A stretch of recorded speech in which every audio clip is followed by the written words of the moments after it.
you just are missing people, and you don't know, and you're missing them in a way that's non-random, and you're going to be drawing a conclusion about what you should have recommended to everybody based on what happened to a subset. And that's data are virtually never missing completely at random, although anytime you read a paper and it says, we eliminated patients who didn't return for follow-up, okay, that should just be a red flag to you, because those are the patients who may have the most interesting outcomes.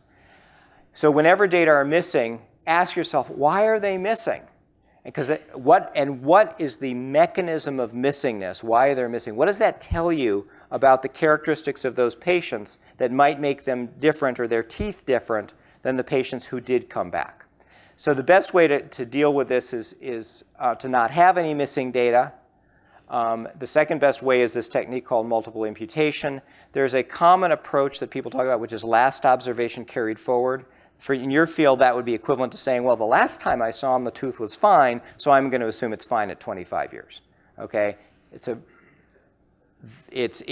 very, very unfortunate technique that people thought was required by the FDA, although as best I can tell, it never was. Missing data problem. The most sophisticated way to try to address it statistically is to use something called multiple imputation.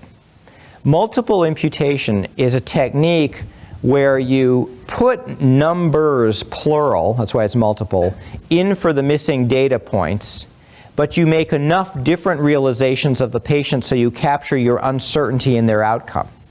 So for example, I have an individual patient who showed up at 5 years and not at 10 years. I know at 5 years the tooth was still there. And multiple imputation, I would look at the patterns in patients who also had 5 and 10-year follow-up and who had similar demographics and baseline measurements and treatment interventions. And I might predict that the chance that missing patient had a tooth at 10 years is 50%. Just making up a number, okay? What I would do is I would make multiple virtual patients, and half of them I would put the tooth as being there, half of them I would put the tooth as not being there. So I create multiple different data sets. I analyze each one of the data sets separately, and I do that imputation for all the patients that have missing variables. And believe it or not, there's a statistical way to correct this so you don't underestimate the uncertainty in the regression coefficients if you're doing multiple regression. Okay, that's called multiple imputation. It's a very good technique.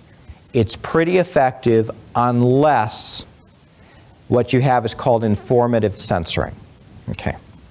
So when a patient doesn't come back, if it's truly a random event, you know, some of your patients get drafted and sent overseas, then any approach works because there's not bias associated with the missingness.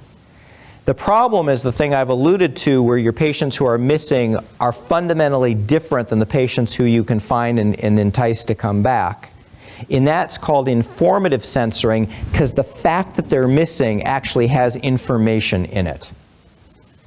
There is no statistical method, including multiple imputation, that gives you an unbiased result when you have informative censoring, unless that censoring is completely explained by the other variables you have, which I almost didn't need to say because it'll never be true.